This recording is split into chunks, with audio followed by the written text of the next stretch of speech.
Okay, you're now live.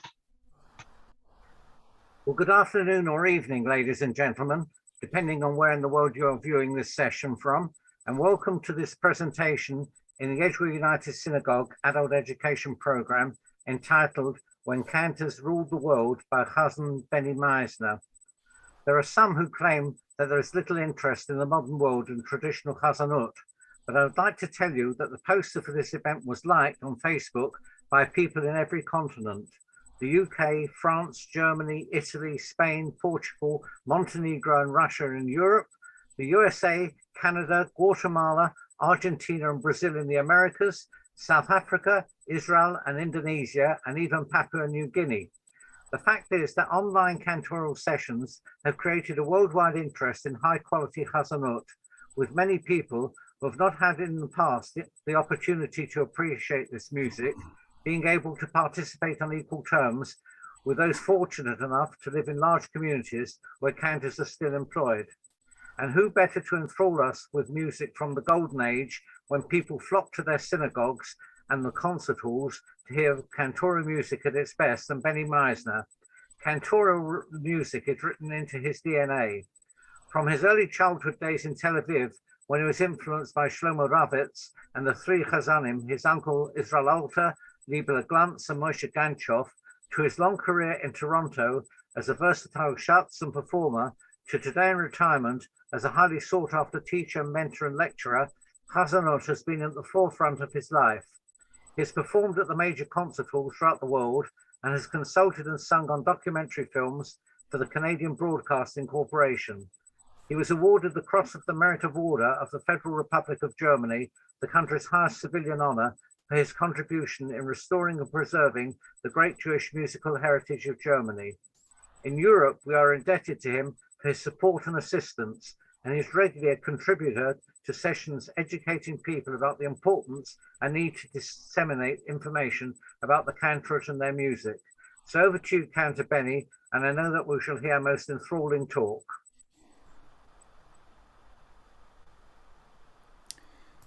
Shalom, everyone.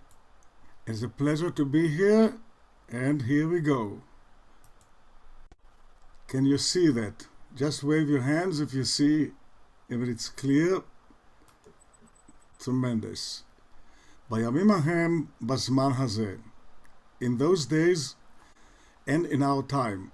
So my lecture or discussion, presentation will be a little bit of history, much of it about the golden age of Chazanim and Hazanut and the transmission to the next generation. Now, of course, I did it many years ago when I was young, but now there's a new generation after me. But in any case, this is what it sounds. So let us just get a little bit of, to begin with, sounds of what it was.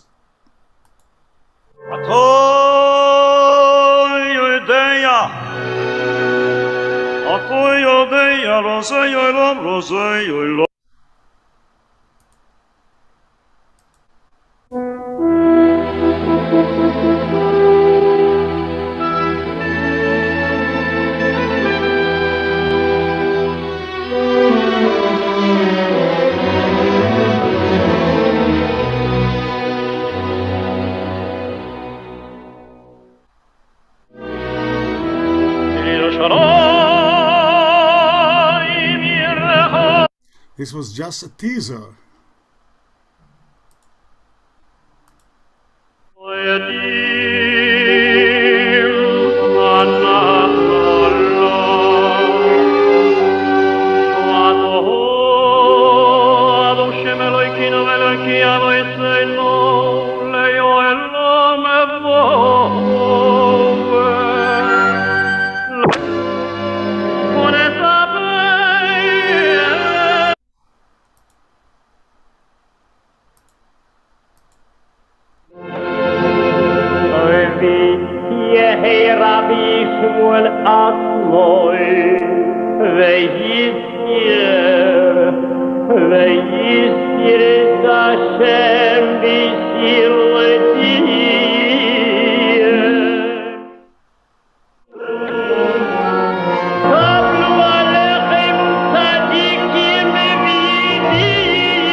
Lutzeis min ha-Shabbos umemarim lovoi Mimekoi kumalkenu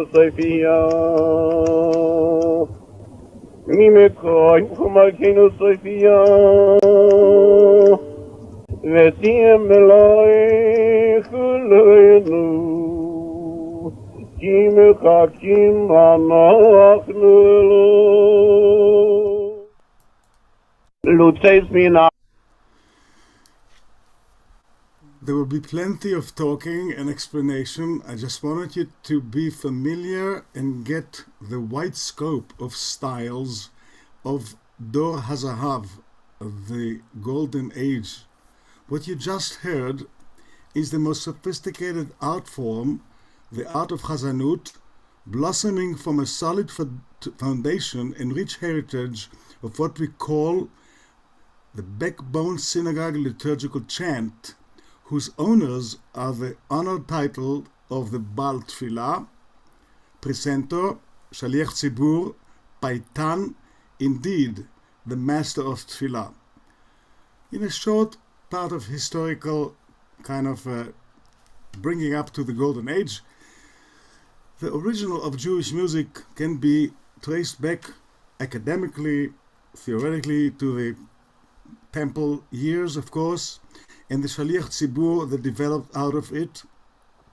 At the beginning years, the Yishuv in Eretz Israel and the diaspora was quite in sync, but as the diaspora grew apart from the land and Eretz Israel, there became three traditions, basically Ashkenazic, Sephardim, and Yemenite, all over the centuries. So when we're dealing with the subject of the Golden Age of Hazanut, we refer only naturally to the Western European Ashkenazic Hazanut, which is directly influenced by the mood and the event which took place in the particular area. Pogroms that befell the wider communities, of course, the Chazan, the emissary of the people, expressed his mood with a creative song and melody. The word of Chazan has nothing to do with singing. Chazo, a vision. And I heard my uncle Israel Alter talk about Chazon, which happened to be in Alexandria. There's a whole story about the word Chazan and the vision. But the Shliach Tzibur, among many duties, the Chazan was also functioned as a shamash, the ritual custodian of the synagogue. He also functioned as a Baal Koreh, reader, and the Paitan, creator of religious poetry. By the 7th century, with the growth of piyut and the increasing musical development of the worship service, the function of the Chazan emerged into a professional appointment position and became officially the sacred calling of the Shaliach Tzibur, the messenger of the people. And so I want to show you a couple of documents which I received from a very dear colleague of ours, Matt Klein, who gives incredible lectures about it. But here you see the qualification of a Shaliach Tzibur. Let me just take my pictures away from here. No, that's fine. Okay. So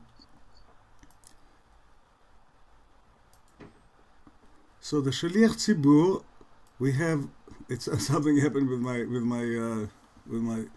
my thing here. The qualification of Shaliach Tzibur. Shaliach Tzibur must be fit. And who is fit? One who is free of sin. And you can read it for yourself for a second. You see the Yosef Karo from the Shulchan Aruch. At the bottom of the page here, you can see the congregational elected leader of prayer, all these qualifications that we know about the Shaliach Tzibur at this point. The Chazan, however, teaches children, keeps the lulavim, keeps the Torah. These are different manuscripts from many centuries back. And here you have a community. I'm sorry, I need to take off the. I need to take your pictures off of the screen. Okay, this is better. Can you still see me? Hello? Yes, but there's no problem. Yeah. Okay, because I don't see anybody, so that's fine. That's fine, we can see. And of course, we have the qualification of the Chazan, the qualification of Shaliach Tzibur, and communal leader. These are all documents from the 11th century and so on and so forth. But here is the first time that a piyut, a paitan, the religious poem, was notated, and I'm going quickly about it because I want you to hear.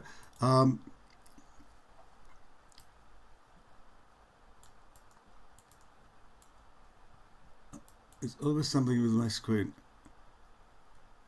This is the first time.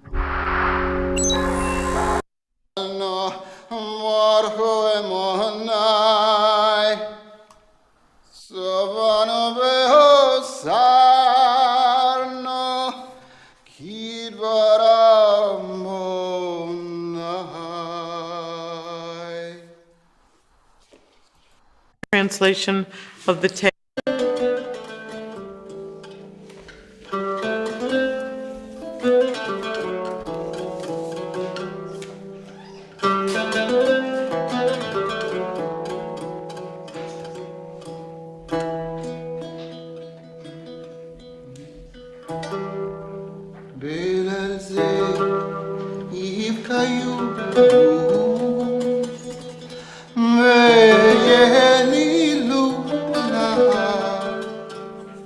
There's a very famous ensemble in Jerusalem that notated this manuscripts and sang. This gentleman is singing some of the earlier piyutim, which sounded totally different what our Jewish music is today.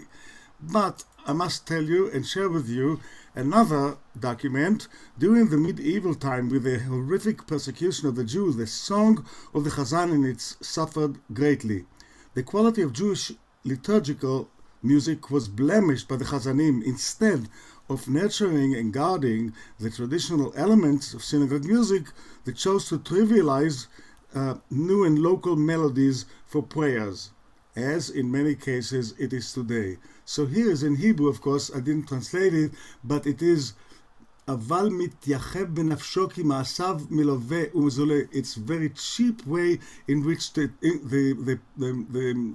presenter presents himself. והשני עומד לימינו, and the second one saying next to him, במדרגה ומסילה, and a little bit on a higher, who a person who took his daughter for a wife, וצועק, and he screams with a very vulgar voice, קולו גס ועב, with a heavy voice. לא חש בגרונו, and he cannot feel how awful he sounds from this is again from the Middle Ages. This is another 1770 of a criticism of the Balei Tfilah at the time. Here you see a machzor from Leipzig, a machzor in 1310, and it was not such a happy time, even though the effort of the Italian Renaissance composer Solomon Rossi, 1580 to 1625, to redeem the synagogue music from popular wave by introducing, as we know, glorious choral music into the synagogue service, carried by the rabbis of Venice and Florence, was not met with great success. And here's the way the Solomon Rossi from the 15th century sounds like.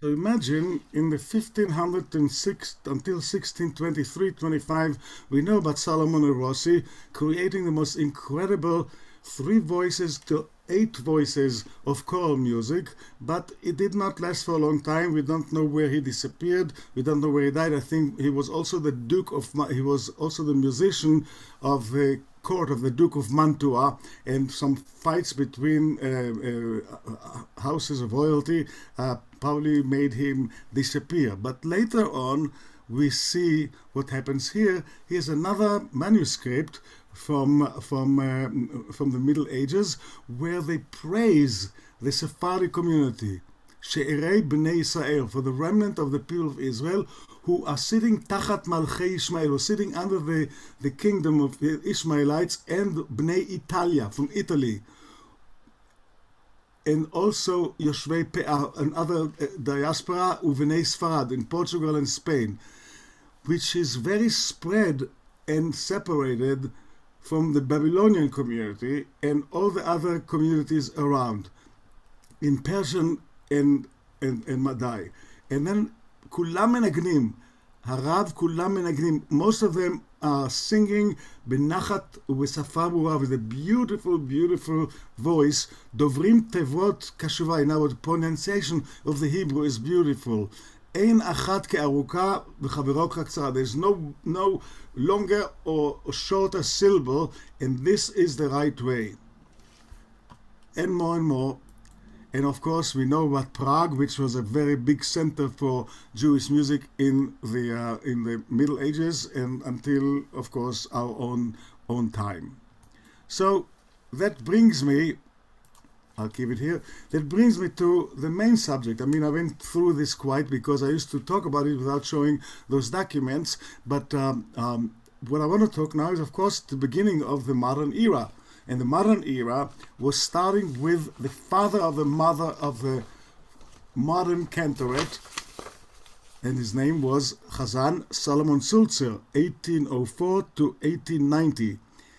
Sulzer, again, is a whole lecture about Sulzer that can be given, but in just few short verses, he single-handedly rescued and redeemed Western synagogue music.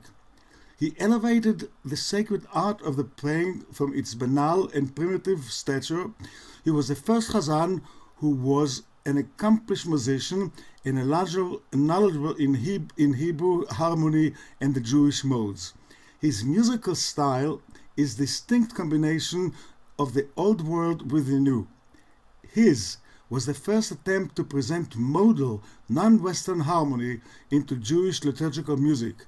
In his volume, Shirei Tzion, which includes prayers for the entire liturgical calendar, his composition exposed for the first time choral music for four-part harmony, voices, and their renditions influenced the uniqueness and enlightening of the Nusach of Tfilah. In other words, he adhered to the Nusach of Tfilah even in his choral compositions. So, to begin with, listening to not Sulzer, because there was no recording, but the closest that I think was, of course, the great Israel Alter, who was born in 1901 and was in Germany between 1925 and 1935. This is Lecha Dodi.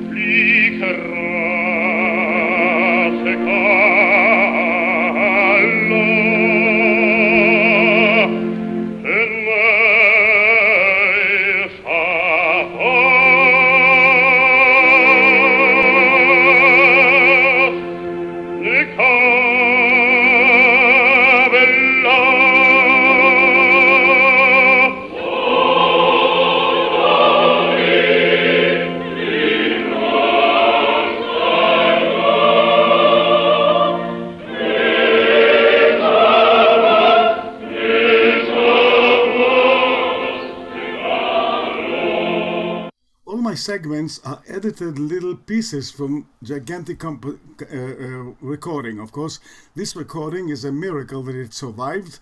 It was with Hanover. It was destroyed, of course, in the Second World War, and Israel Alter was my uncle, so I inherited his original recordings, which I donated to the Center of Jewish Music in Hanover, and he was the chief cantor in Hanover from 1925 to 1935, where he went to South Africa, because what happened later, this was a synagogue, and this is what Christine Knight did.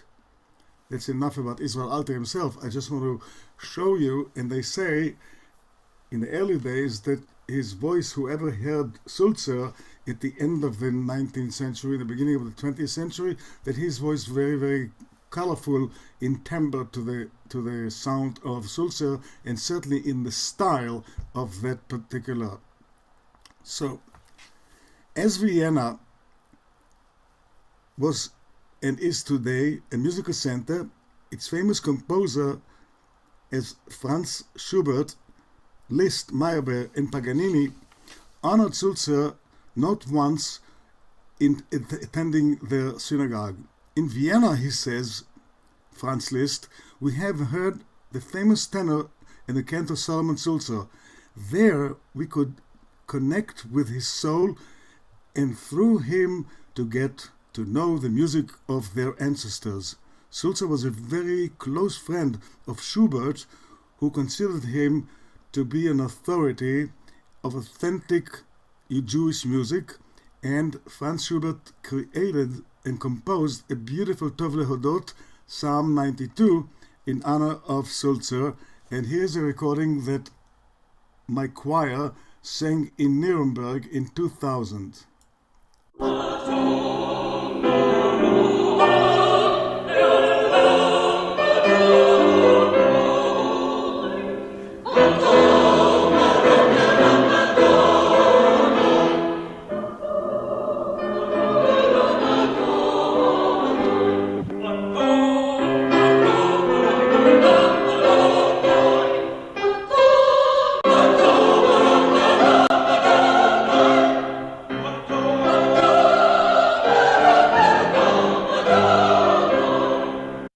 Jumping because I want to let you hear a little more, and so we'll talk about the Sulzer approach to the large development of the golden age of hazanut, both in East and Western European. But I must now move for a second to the Eastern European. Cantorial art kept its traditional and somewhat oriental flavor. Here it was the master of Tfilah, the Baal Tfilah, who won the heart of the people through his devotion and sincerity of praying, even though he may not have always the most beautiful and trained voices. And we heard a couple of minutes ago this beautiful voice of also one of my uncles who was in Israel from 1933, a great Baal Tfilah. אחרים לוצייס מן השבת וממהרים לו בואי ממקוי קומלכנו סופיה ממקוי קומלכנו סופיה. You see the passion and the way the person executes the tefillot. We'll talk about it in a minute, about the hazanut that developed out of the foundation and the basis of a Baal Tfilah. נשבר רבויסנו אברהם יצחק ויעקב ויבורך חסבו קרחוסון במצר מאיר בן מרן רב דוד מרדכי בעבור שיעור לכבוד המוקוים לכבוד התורה לכבוד השבת ליתן שבח ודויו לשם הגדול ויעקב. And of course, most Orthodox synagogues only depend today on Baalei Tfilah. Some are very knowledgeable. I go to a Bobov place, which is unbelievable, and an Orthodox synagogue right next to me, that the rabbi is a real incredible Baal Tfilah with a beautiful, beautiful voice.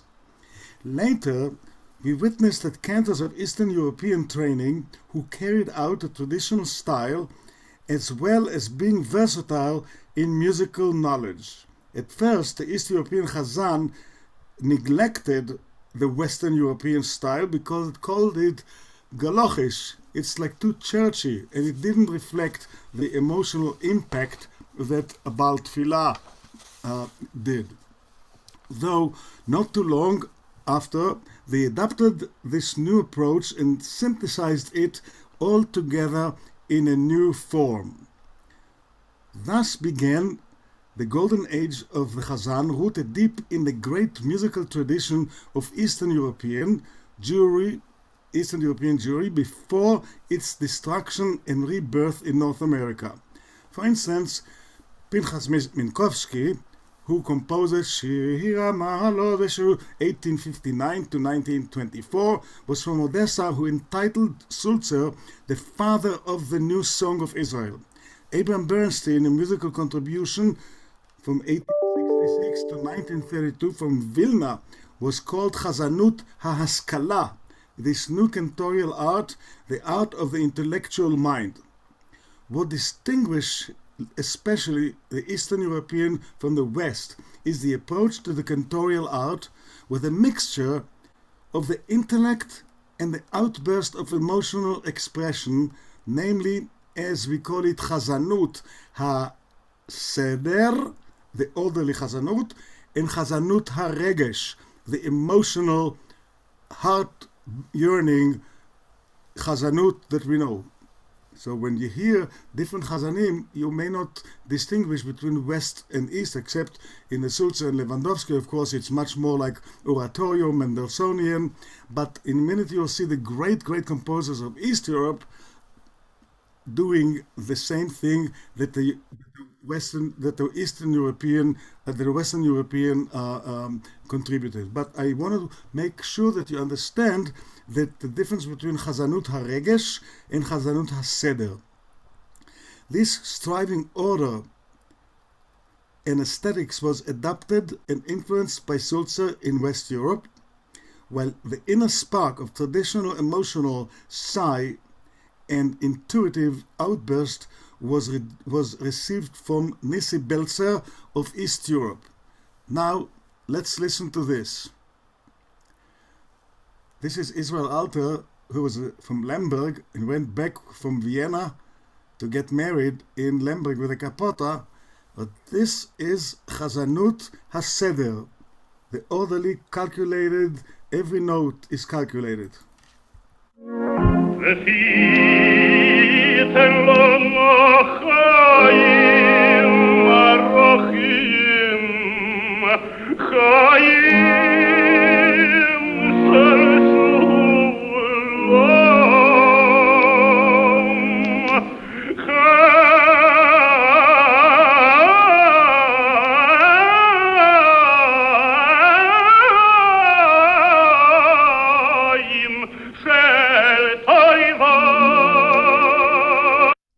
this particular coloratura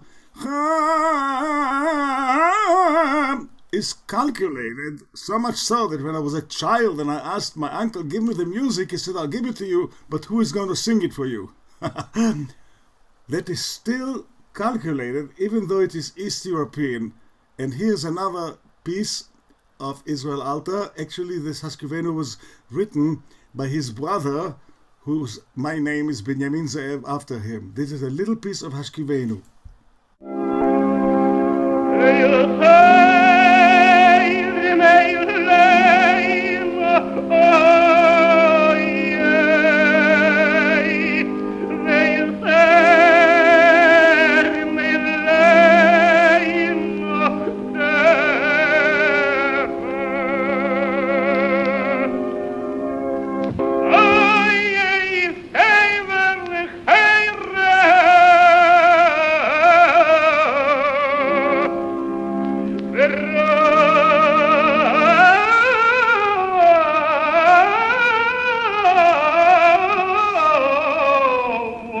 I lived with my uncle and lived with other Chazanim.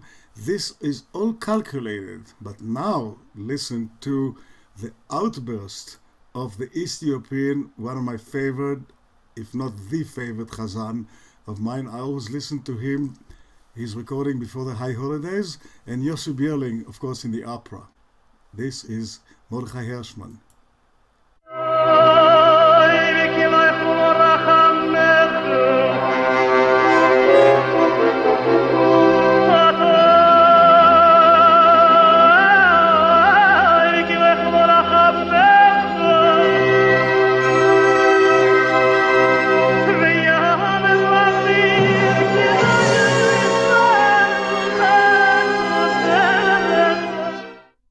The greatest, of course, of all of them is Moshe Genshov, which you hear a lot because he was one of my latest mentors.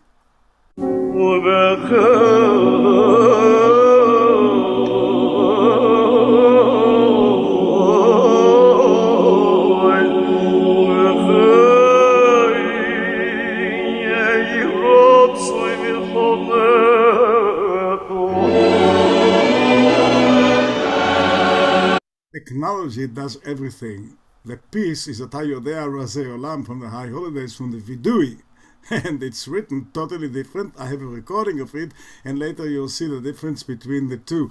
This is done in a concert and totally improvised, because this is Hazanut HaRegesh, the sensitive, emotional outburst based upon his knowledge of the mode and what we call in Yiddish the Zogachts.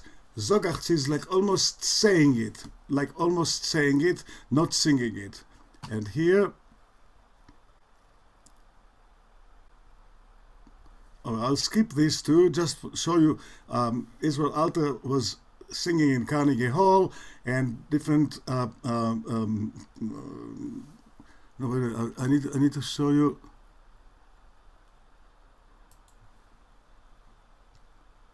Okay, so now we're talking. I know I just lost my train for thought.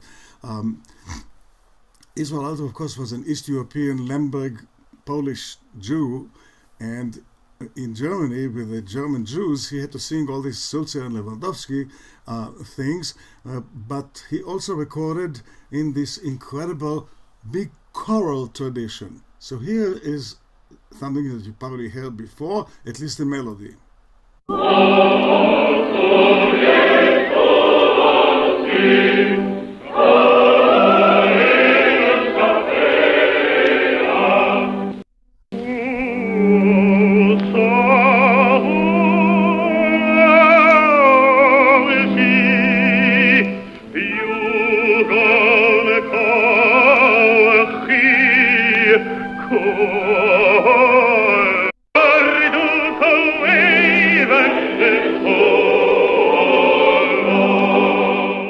So the big choral tradition developed both in East Europe and in West Europe.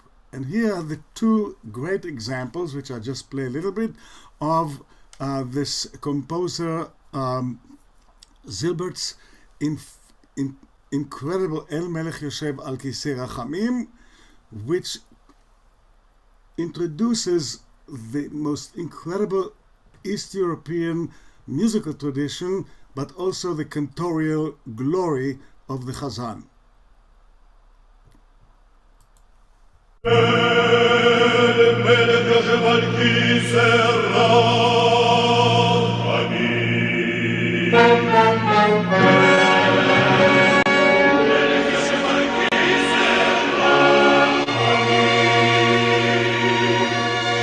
וזכור לנו היום ברית שלוש עשרה כמו שהודעת לענן מקדם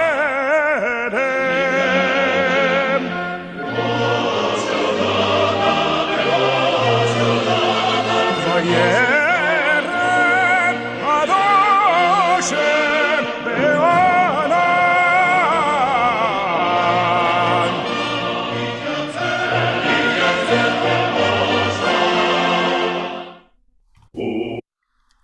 So this is one of the great choral shuls that I was privileged to not perform, but to sing every Yom Kippur, every Slichot that we did. The greatest, of course, is Novakovsky, who is famous for many of his gigantic choral traditions. I now know that the collection of Novakovsky is in Park Avenue in New York, and it's going to be part of the Cantors Assembly new websites of manuscripts. So here is Uva Shofar Gadol.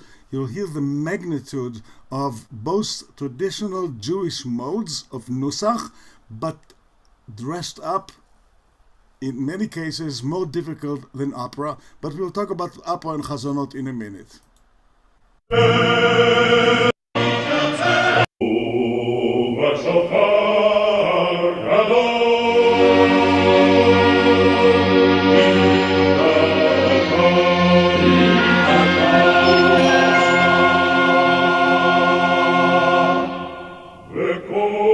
I'm sorry, it's not Novakovsky, it is Leolov.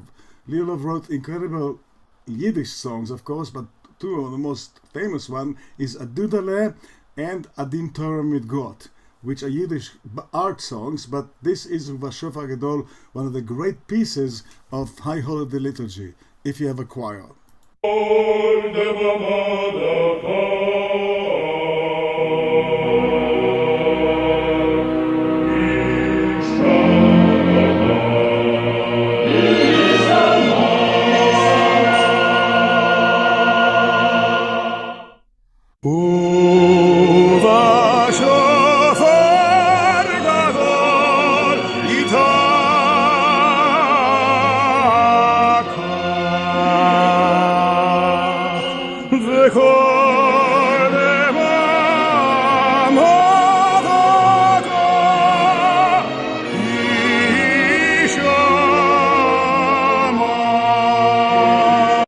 These pieces are just like big arias in operas, of course, but it's all based upon the traditional nusach of the single voice of a Baal Tfilah, but much more, of course, decorated. So it was that Warsaw, Vilna, Rostov, Lemberg, and Odessa became the great centers of the chor-shul. The chor-shul. Women didn't sing there. There was children sopranos or men who sang at falsetto, high voice, but there were choirs of amounting to 60 voices. With this phenomenon in development, it was natural to see the stature of the Chazan rise to unprecedented heights. Among those who built the new concept of Hazanut in the 19th century was Samuel Namberg in Paris and David Novakovsky, 1848 to 1922, and Nissi Blumenthal in Russia. And so it is the period that between the end of the 19th century and the 40s of the 20th century, the known name of the golden era of Hazanut. The virtuosity of this art in this period came to full bloom. Synagogues were filled to capacity. Concert halls throughout the world, East and West alike, are full with Jews and non-Jews who passionately flocked to listen to the great voices of these sweet singers of Israel, the virtuosity of the hazanut. Now, there's a whole chapter here which I just want to go quickly through. Hazanut influenced greatly the world of classical music. For example, as early as in Beethoven quartets, we hear clearly how he uses the theme of Kol Nidre in his string quartet B minor, opus 131. Saint-Saëns uses the theme of Samson the Delilah in the high holiday melody of V'nislach lechol adat Bnei Israel. I cannot sing it to you because I don't know the opera, even though I studied opera at the time. Meyerbeer uses in his oratory, in his compositions, Vayechulu Hashamayim, Friday night motif in his opera. So popular were some of these famous cantors that we hear Gershon Sirota in 1814 to 1943 singing Di Quella Pira from Turandot, but with also was invited to sing for the Tsar of Russia. The greatest of all, of course, was Zvulun Kvartin, 1874 to 1952, is known to be singing to the great numbers of non-Jewish audiences. His style is most unique in the favor of a Bal Tfilah, and non-Jews invited him to sing. And of course, here's one of his great pieces of his compositions of Tehera Bishmoel from the Martyrology of Yom Kippur. Only a segment.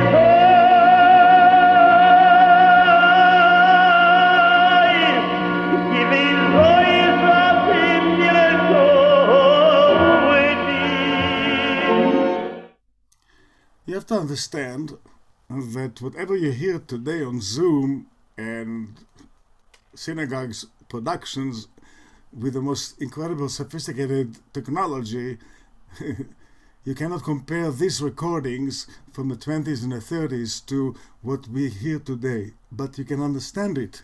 For instance, Enrico Caruso, the father of all opera and the greatest tenor, mentioned that some of the great voices are to be heard in the synagogue.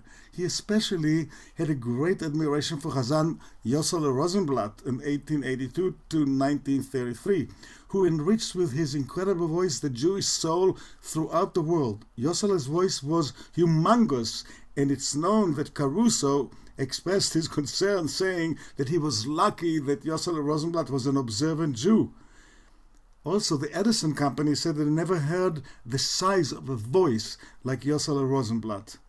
And, of course, Yossele Rosenblatt was offered $100,000 in the early days. He passed away in 1933 to sing the first Kol Nidre in the Jazz Singer, but of course he did not do it because most of these cantors, and I'll talk about it in a minute, as much as they had operatic voices to execute this high level, or we call it in music tessatura, these high notes. At my age, I can still do it, thank God. They didn't want to sing opera and secular music because they were absolutely called for.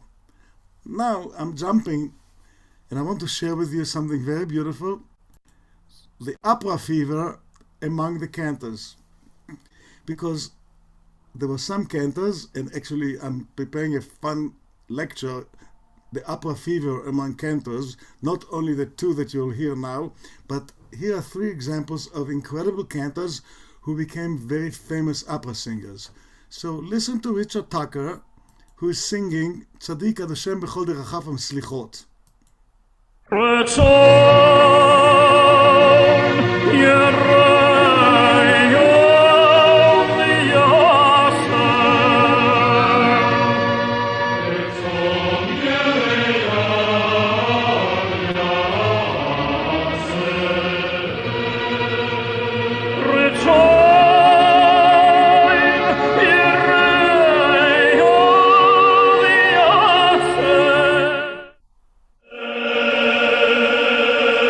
That's good enough. Richard Tucker came to hear me when I was 10 years old in the Bilu school in Tel Aviv, and he cheeked my when you grow up, I want to hear a great tenor. So I don't know how great I was, but here is Richard Tucker singing.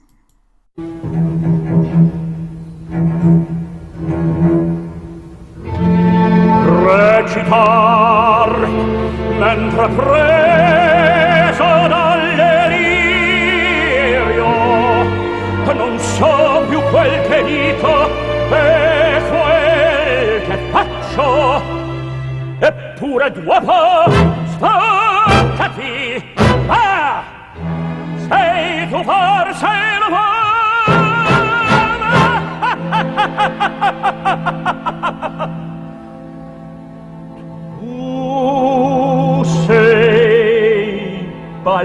One of the most difficult arias for a tenor, and here is what the most tenors are frightened.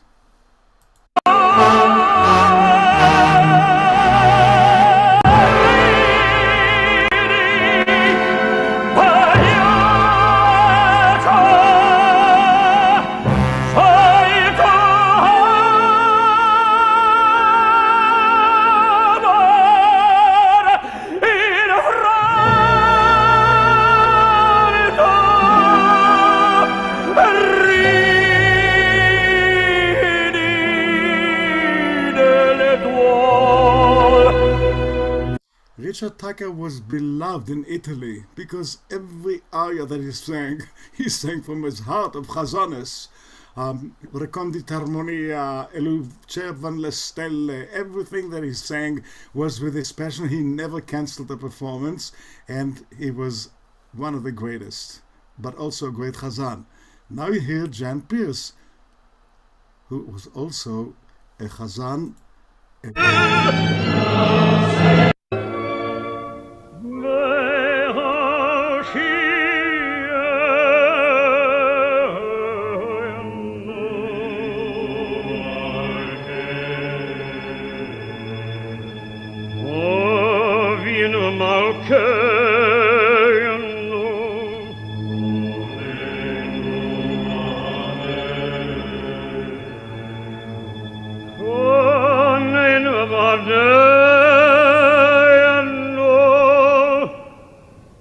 Vino makena khonena menena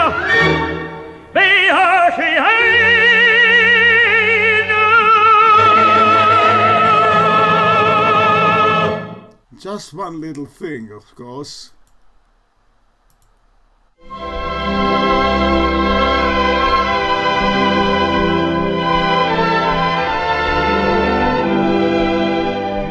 Because you come to me with naught save love, and hold my hand and lift mine eyes above, a wider world of hope and joy I see, because you come to me. So if you listen to the voice, the way he carries it in the opera or the secular, and the way he uses vocal technique in cantorial music, it's very, very similar. So Ashkenazi synagogue music in the Golden Ages reflected the opera. Here's another sample of Joseph Schmidt, one of the great recording artists before the war. He ended up dying in a concentration camp. Incredible voice. That, but 2 or 3 cantorial pieces. Here he sings the German Kedusha, a Kedusha that Lewandowski in Berlin wrote in German. Es jauchzen und jubeln die Welten ihm vor. Es jauchzen und jubeln die Welten ihm vor. So tönt von der Erde zum Himmel empor. So tönt von der Erde zum Himmel empor.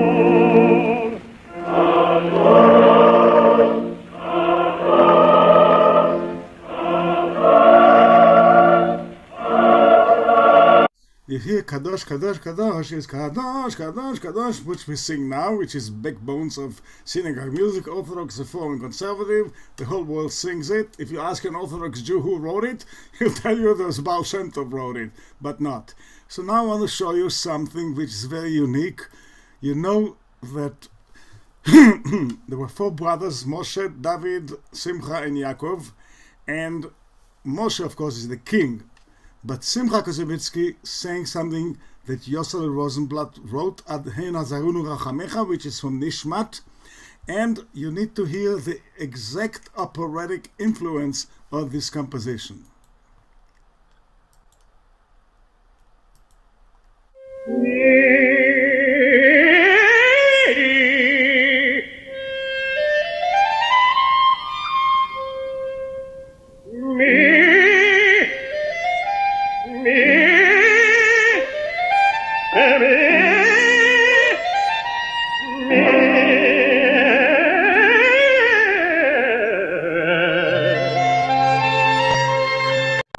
Okay, if you go to Lucia de Lammermoor, you will hear it, okay?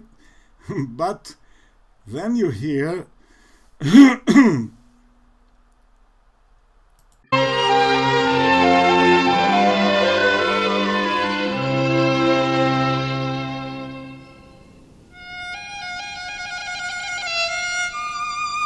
enough of this. So here, wait.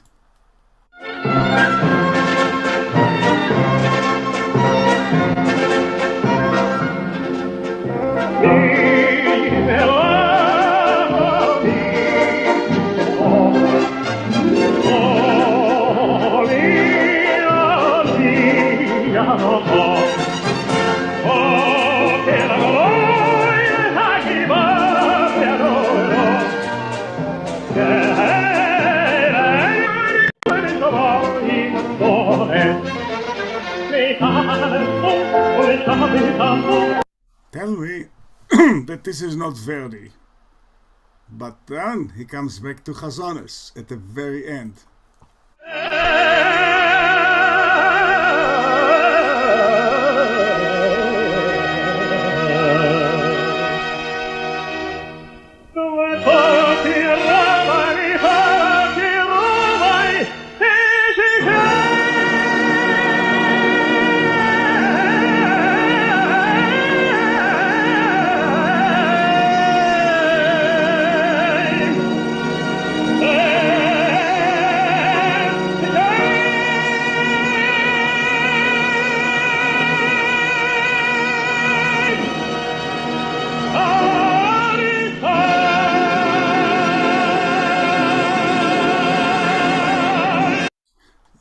Quartin, Yosele Rosenblatt, Zodov Shlisky, Israel Alter, Leib Glanz, and many others could have been great opera singers, but their place and heart was in the synagogue.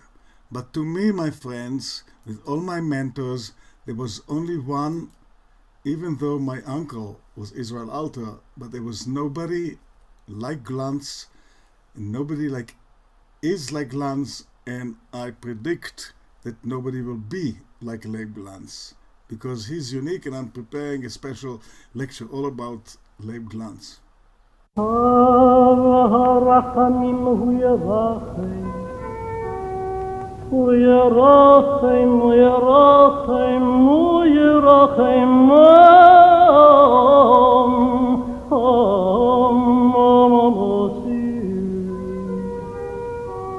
The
Leib Glantz lived 5 houses away from me in Tel Aviv on Ben Gurion Boulevard, and I dwelt at his feet and his knees from the age of 10 till 20.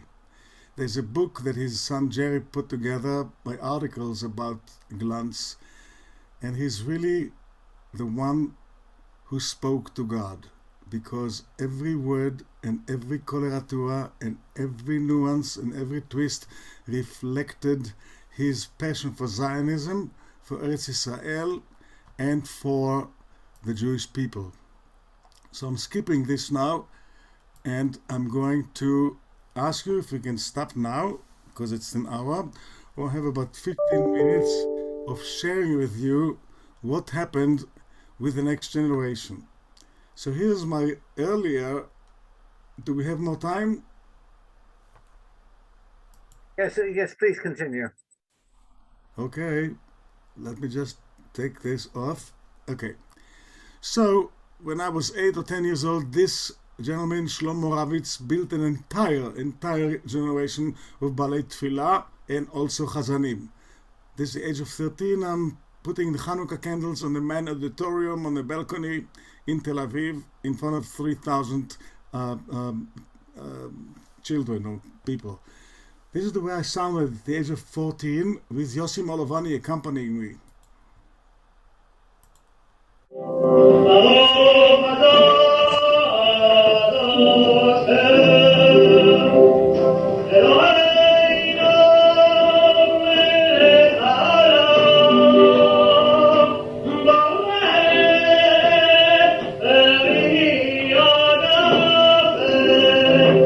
That's enough. The point is that Yaakov Motzan and myself and all our generation were flocking around the Chazonim at the conventions and asked them, how do you do this? How do you twist this? How do you interpret this melody? And how do you interpret this phrase? And Moshe Genshov, whatever I did, he did better, and whatever somebody else did, he showed him how differently to do. So what I did here is I took a few, and I won't bother you a lot. The next generation we dwelled. I mean, I didn't know Hershman, but I recorded a lot of his material, and so I just want to compare and show you what influence they had on me and some other colleagues of mine. So this is a little piece from Modim Anachnu Lach.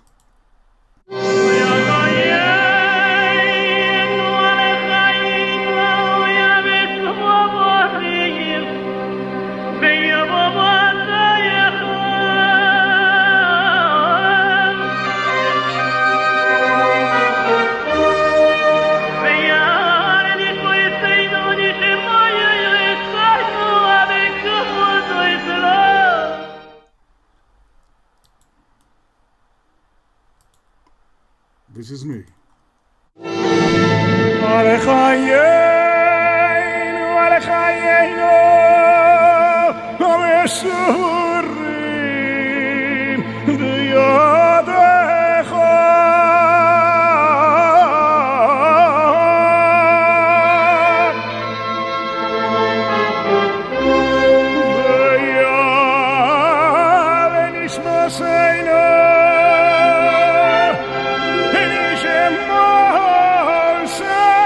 The same composition, the same key.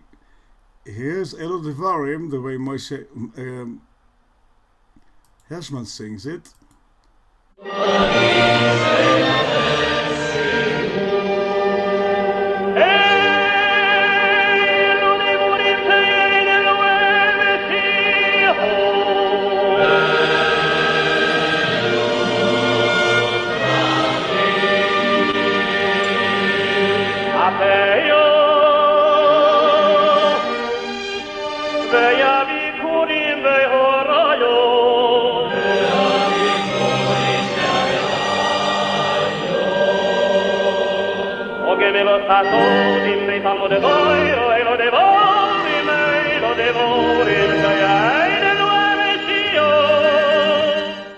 Now, the point is that many cantors who don't read music imitate the recordings.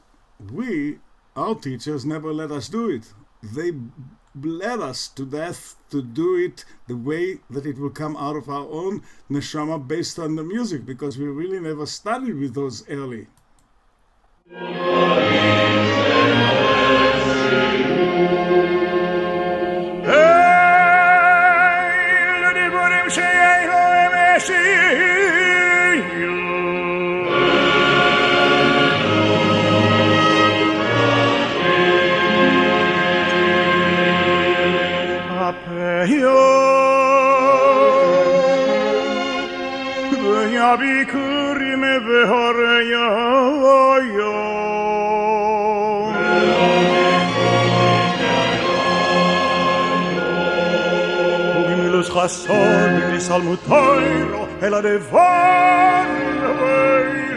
Here's a piece from Israel Alter's Hashkivenu.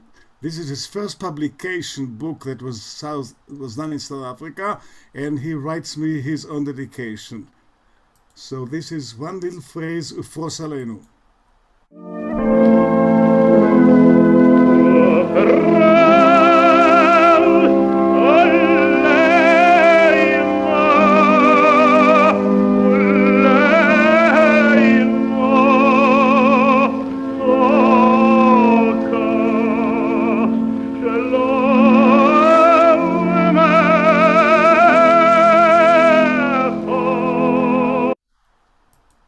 That's the way I sang it.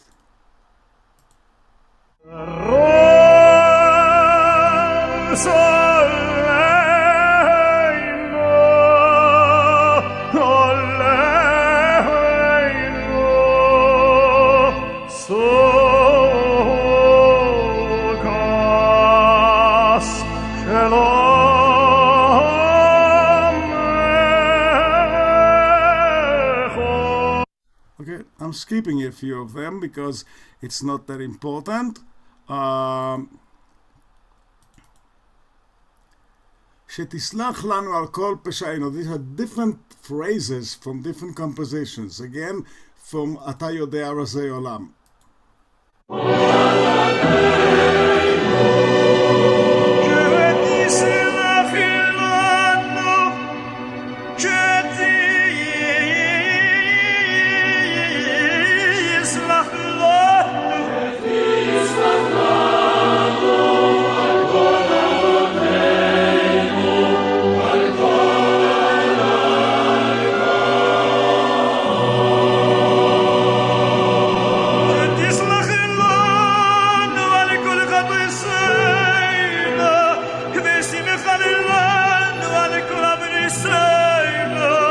Again, it's not sung the way it was written because he improvised it in the concert, and of course it was Mordechai Sobel, Zichrono Livracha, who took his voice and put the orchestra on top of it, but that's the way it was written.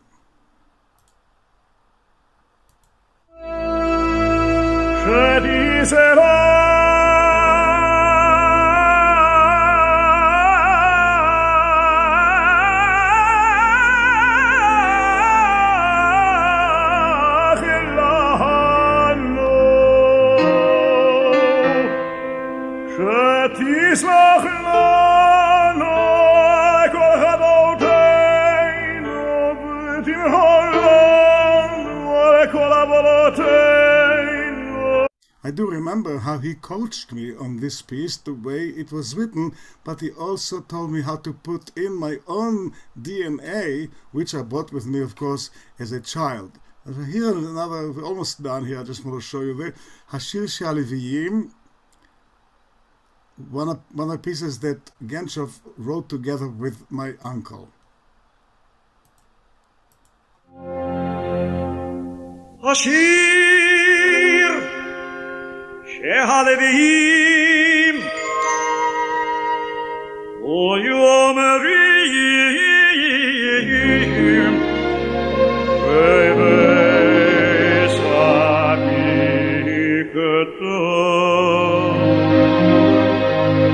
And this is the way it's written. השיר שהלוויים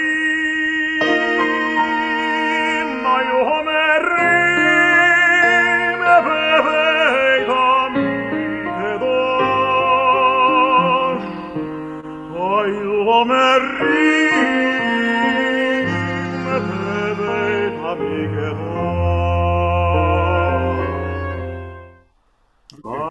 Now, this is the last one almost. Here is the way Moshe Genshov improvises this first, Bashabat Hayu Omrim, and the way it was written. So again, at the concert he took the liberty and put his own, what he called hazanut haregesh, the emotional outburst based upon the same motif. בשישי I'm sorry, that's not the one.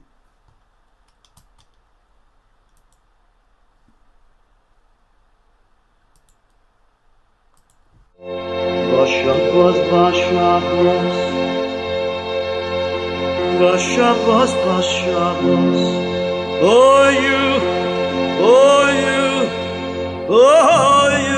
אוי מרים בשבוס אוי מרים אוי מרים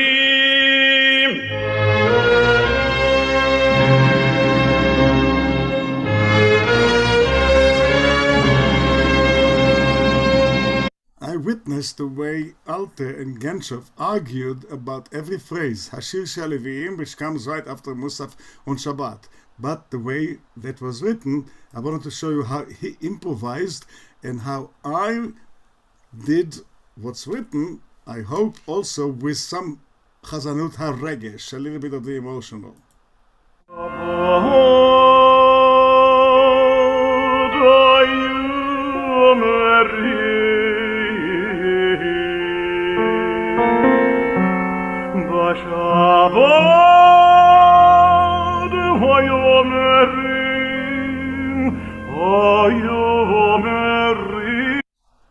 And the culmination. Everything that I observed over the years came into one piece, which is Avarachamim, which is a long piece, but here are only a few segments of this.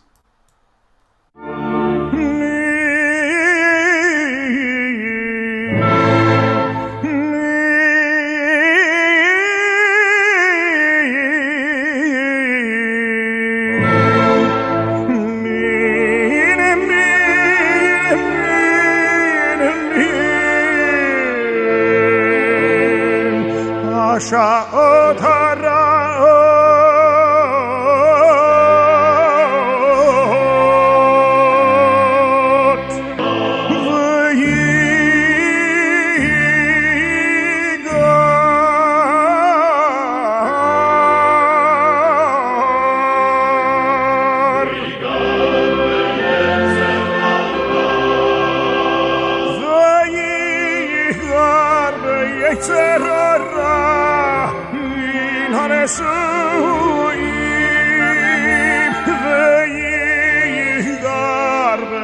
יצר הרע מן הנשואים.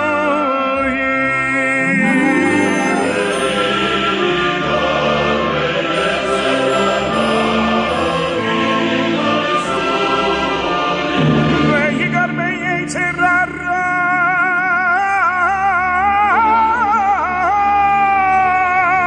מן הנשואים.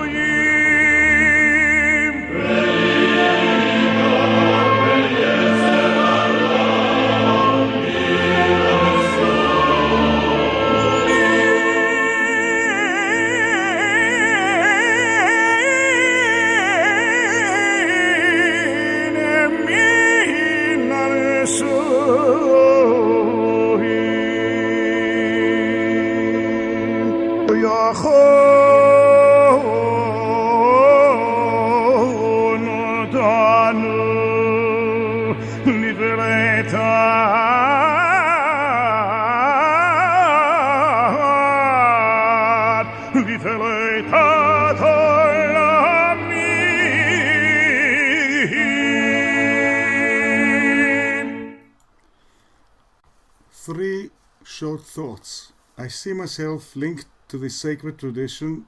I've made it my life mission to continue to uphold and promote the values and the spirit inherited in this tradition.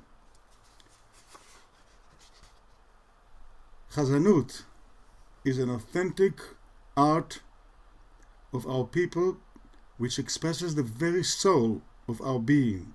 It reflects the mood of our people's spiritual and religious existence. For the song and the interpretation of the Chazan binds us and links us to common destiny. בימים ההם, בזמן הזה. As in the olden days and as today, with renewed energy, new insight and inspiration tied into our centuries-long tradition, I hope and pray to elevate our awareness and understanding of that glorious tradition of the Golden Age. Well, thank you very much for that very thorough and comprehensive talk. We have just a few minutes. If you want to make any comments or have any questions, please raise your virtual hand. Yes, Norith Cohen. Pamela, could you please unmute her? Right, go ahead. Yeah, hi. Well, I was clapping, but I would like also to comment and to say that it was a fantastic taster and introduction. And Benjamin, I'm really grateful for the thorough presentation that you have given. I was introduced to hazanut by my late father, who died when I was 15. He was from Lvov, from Lemberg, and then he studied in Vienna. But he used to listen to hazanut every week, and he had tears rolling down his cheeks, and I would never forget it as a child, because he had so much feelings and so much emotions, and it reminded him of home. My parents lost most of their family in the Holocaust, and that was sort of a link to the past. So thank you very much. And I know you are a friend of Ruchama, so I might see you on Thursday. I see. Okay. All the best. Thank you very much. It was amazing. Right. Anyone else wish to make a comment or ask a question? Yeah. Right. Well, in that case, I'd like to thank Cantor Beny Maissner for his outstanding presentation this evening. And I'm sure people will wish to follow up this session by listening to further recordings of these leading Golden Age cantors. And for those intending to attend the ECA convention in Budapest in November, you'll be able to hear several presentations by tonight's guest. Our next cantoral session will be on Tuesday, the 20th of September, when Rabbi Cantor Jeffrey Schisler will discuss with 6 people what they look forward to on Yom Noraim and plays at their selected musical pieces. He will also lead 2 further cantoral sessions in the next Edgware US Adult Education Program from October to March 2023. And our next non-cantoral session will be in 2 weeks' time on Tuesday, the 12th of July at 8 p.m. British summertime, when our Edgware member, Sarah Balabanoff, will be giving a talk on BRCA, living with a cancer gene mutation. Details of the Edgware sessions are placed on our website, www.edgwareu.com, or alternatively, you can contact our office@edgwareu.com, and ask to be placed on the circulation list for the Adult Education Program. Recorded past sessions are on our Edgware US YouTube channel, and this session will be uploaded immediately to YouTube. On the Edgware US channel, you'll find many of our past monthly Cantor events. Thank you all for attending this absorbing session today. It was a great pleasure, and invite me again. I'll lecture about something else. I have many presentations, and I hope some of them I will be giving in Budapest.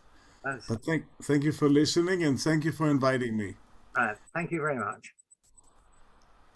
Bye now.